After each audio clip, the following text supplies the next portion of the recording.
Hello everyone, welcome back to a Hare over a here. So normally right after the pre-release weekend, the Tuesday after, I do the pre-release kit of the most recent set, but I actually got around to playing locally this time around. So yeah, already opened up the box. I went with the Abzan. Admittedly, it's probably one of my favorite color combinations out of everything. Um, Competed, went 2-1. There was a top cut, but we chose to split the packs. I'm probably going to make a second video because, ooh, 6 fresh packs and whatnot. Um, the event, I'm gonna, similar to my, Wilds of Eldraine, set release, which I'll probably link down below and probably have up there. Uh, I'm gonna give a review of how the event went off, general thoughts of what, how I thought everything went, what my deck looked like. So first off, because I ended up, uh, the big thing. Wait, hold on, folks. Okay, so admittedly, when I went into the event, I had literally brought nothing but sleeves, and that was it. Um, so I will admit I was missing some amount of ways to mark tokens and whatnot. But what I did find with it, going with the Abzan, uh, definitely if you're doing a Seat event or going into a uh, any Seat event in the next few weeks or doing draft, the clearly the Abzan colorations, the uh, a common thing for the green black. I think it's primarily in uh, it's within the color combinations, the apps and color combinations. The +1/+1 counter synergies is definitely there. So I would definitely prep that in preparation. Secondly, the dice. The That is a pretty cool pre-release symbol. Um, it is good. So I did see somebody who chose the Teemo pre-release kit, and I think the associated dice with that did not look all that good to me, but I've been somewhat impressed with some of the colors. I'm not sure if there's been multiple spin downs, but I've been impressed overall with some of the spin downs of recent sets, which I had to like, congratulate them on, but that's more of a me thing more than a uh, an opinion on the sets overall. Um, so what did I actually think of the uh, overall? What did I think? How did everything go out? Um, Match one was a. You may not be able to hear that, but there's a rainstorm going on right now, so you may not actually be able to hear that going on. But when I was going through, I'm gonna probably go through what my pool was looking like. When I was doing deck construction, I was being a little bit unsure. Uh, Going through everything, it's like I'll set red and blue aside, not try to go with things. Try instead of trying to oh yeah, I'm gonna try a bit of 5 color, try a bit of mess that has a lot of things going on. Um, Try to go with the 5 colors, my 5 colors. Uh, a lot of the rares that I opened, in the packs, didn't always go with what I had because it's like I got uh a showcase which A looks pretty cool, but it's like uh Dragonologist enters look at the top six cards of your library. You may reveal an instant sorcery or dragon from among them, put them into hand, put the rest at the bottom of your library in a random order. Untapped dragons have hexproof. It's like, okay, that's pretty cool, but most of everything else is like a stadium headliner. This, it is an okay card. It is for 1 mana, you get a 1/1 with a mobilize for 1, which is when it attacks, get a 1/1/1 red warrior that's also tapped and attacking, and then for a generic of red and sacrificing the headliner, you get to deal damage equal to the number of creatures you control to target creature.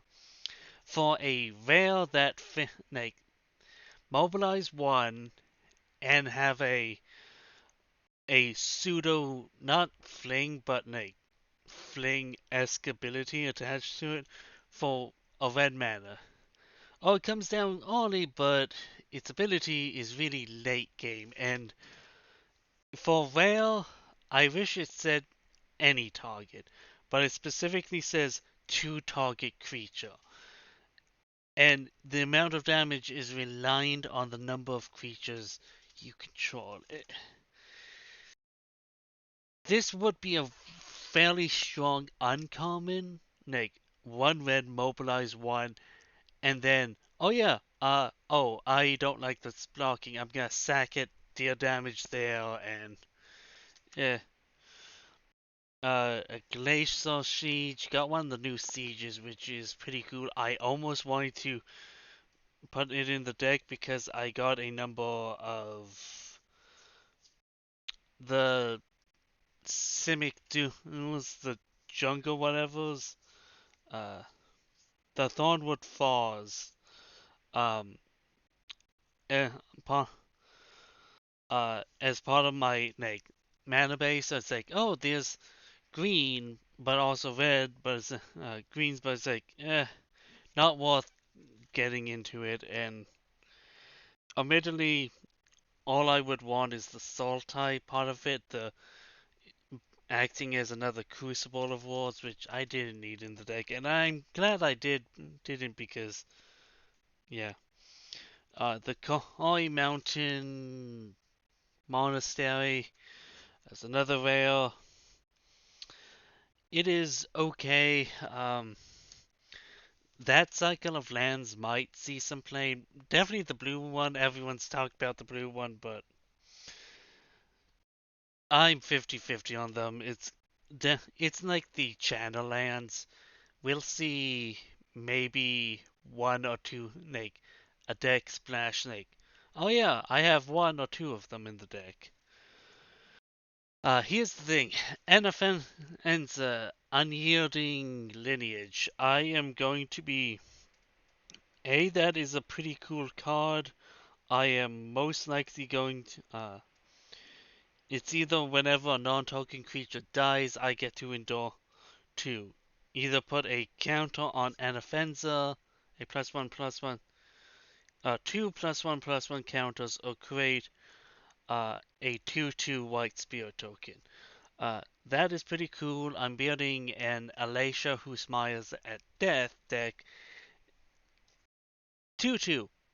Yeah, I'm probably gonna attempt to throw that into the deck. Uh, and a Nature's Rhythm. This seemed pretty cool. I almost threw it into my deck, but it's like, I don't think I need it, and I ended up proving myself right in that regard. All it is blue, green, green X, Sort your library for a creature with mana value X or less, put it onto the battlefield, then shuffle. Harmonize for X, green, green, green, green. You may cast this spell from your graveyard for its harmonized cost. You may tap a creature you control to reduce that cost by the amount of generic mana equal to its power.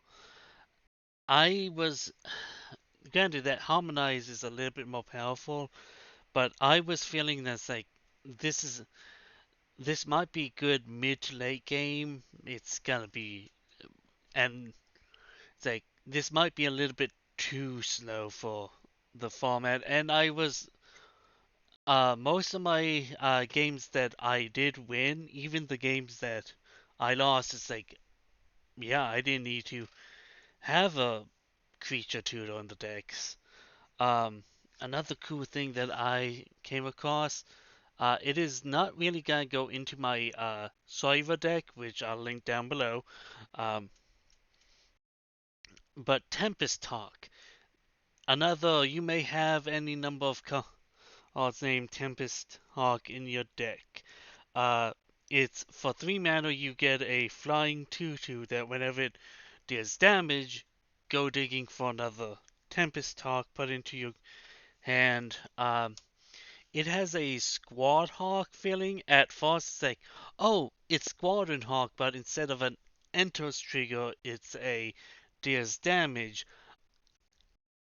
Somewhat classical Magic player of I forgot to read the card. But yeah, my so here's the thing. Let's get into the uh after I opened the pre-release like seeded pack. It's like okay, I'm just gonna go into uh I'm outright just gonna be in Abzan. uh and here's the fun part. My promo for the pack was Revival of the Ancestors. Um, and one of my rares, and the only, it was one of 2 rares that I played in the entire deck. The other rare that I played was a second Revival of the Ancestors. So yeah, but the deck itself was mostly a an aggressive deck that somebody like, oh yeah, I'm gonna mostly was either a lot of like uh an aggressive deck that's like, oh yeah, I'm gonna be aggressive, I'm gonna meal like well also like I'm gonna play with counters, put counters here, put counters there. While also playing a number of dragons. When I was building the deck, it's like I'm having fun with this deck. Um, I'm mostly having fun with this deck. Is the carve a little bit too high for it? Probably, but it's like I ended up with how I constructed the deck. I like the amount of general ramp that I had in the deck. I was actually somewhat happy with it.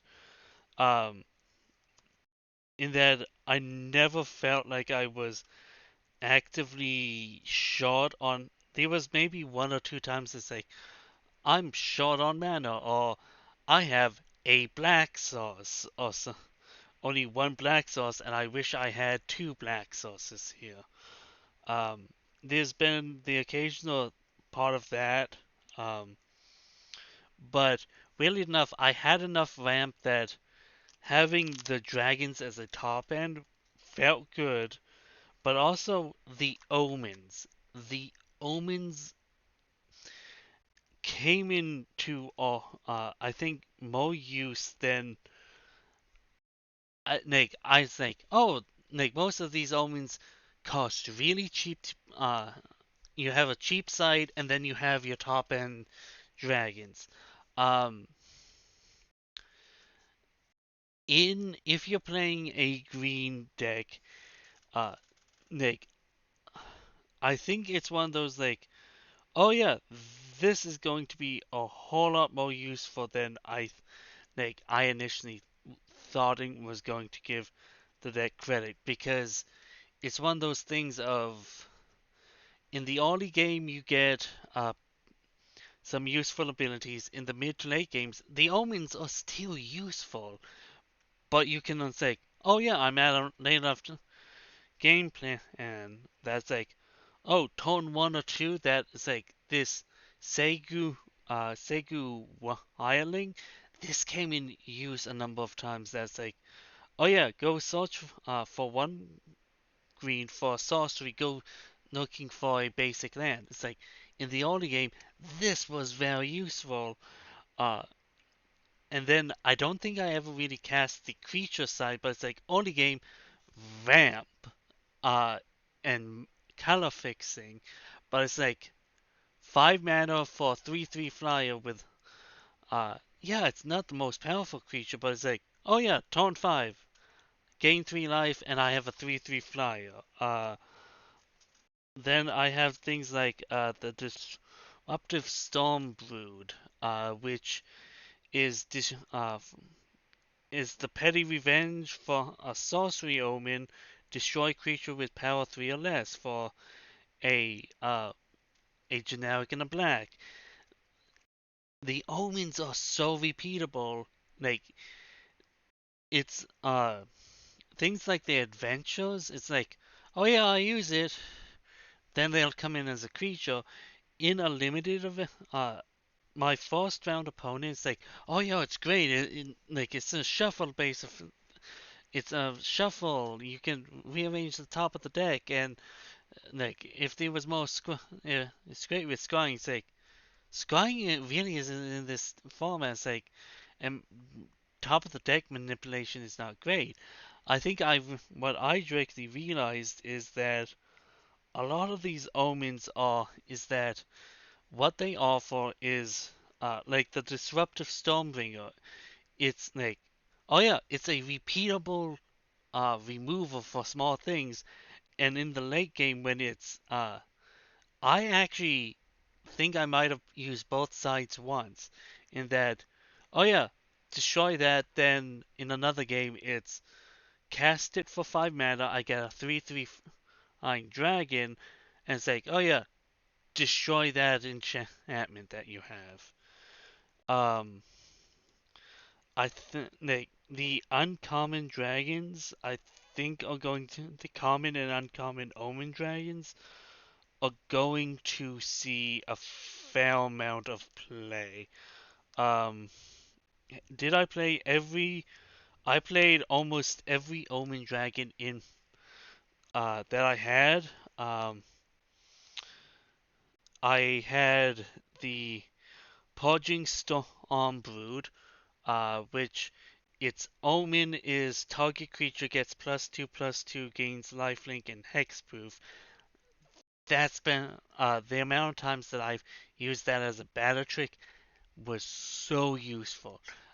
Granted, a number of times,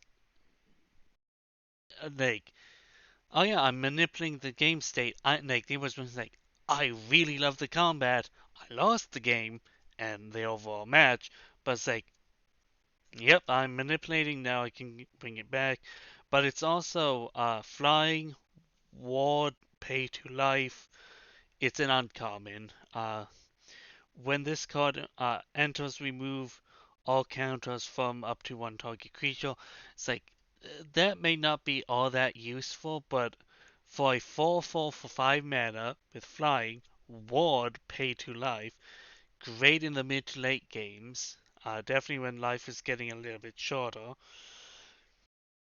It's like,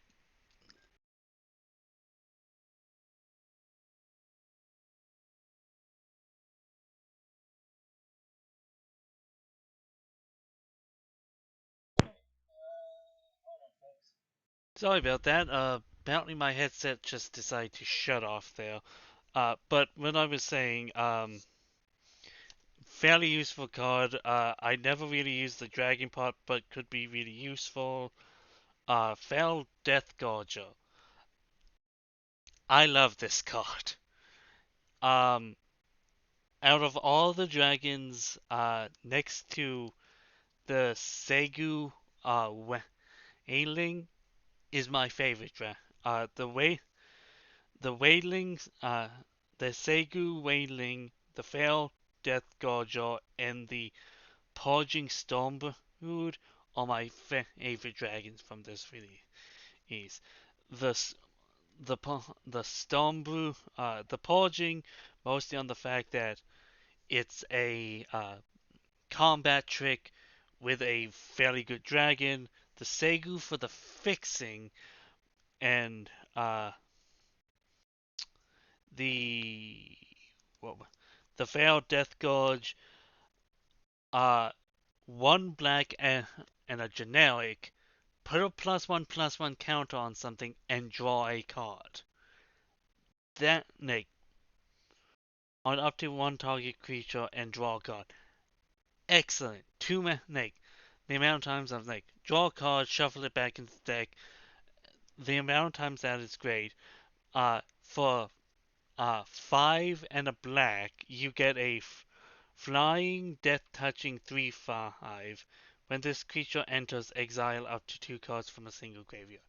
That line doesn't matter, but the fact that for 2 mana, I get to say, yeah, power up all my things, draw a card, and shuffle this back into the deck has saved my butt in so many matches or been such a use.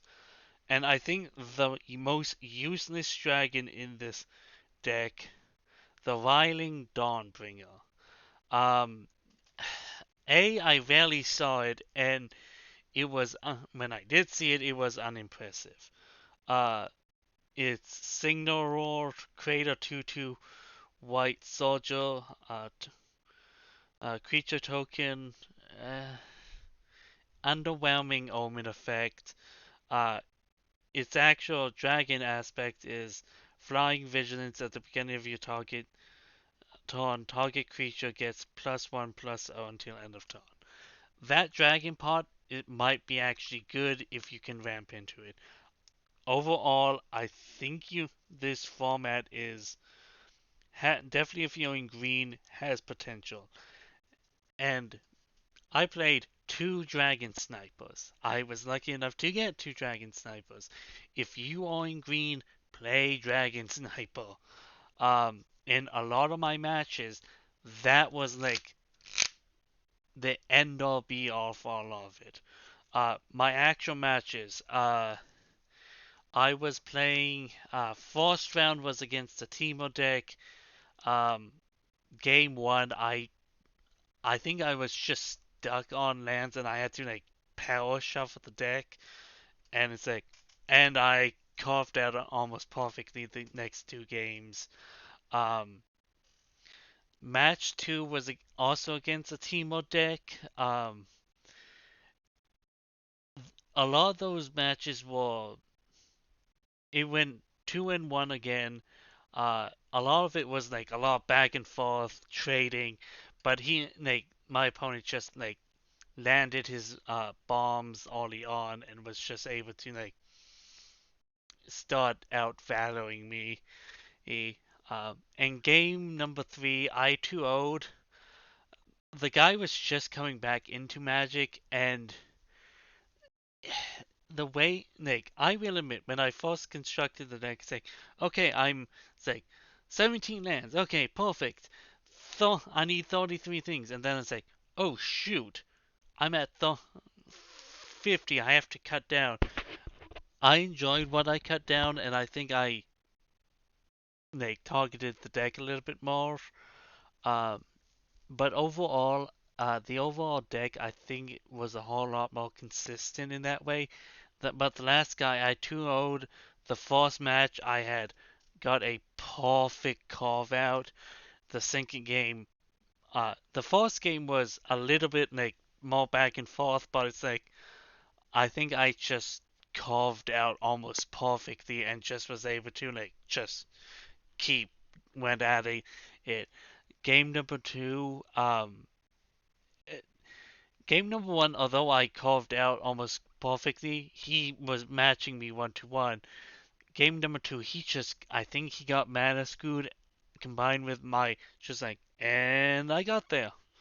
But after that match, we were talking, and I think he's just like, was playing 20 lands and a 52 card deck. It's like, okay, dude, I think you actually, A, need to bring the entire deck limit down, and you can cut a few lands, but it's like, I don't think he fully grasped, like, limited, and what you really should be doing in the terms of that.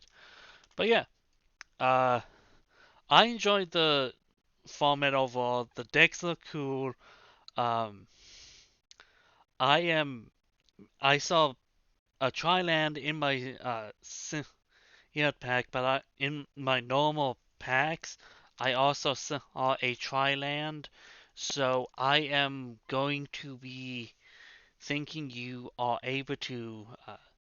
The amount of mana fixing is there that I think you can pull off a uh, three colors in this format, similar to original cons. So uh, yeah, that's my thoughts on my pre-release, how it went.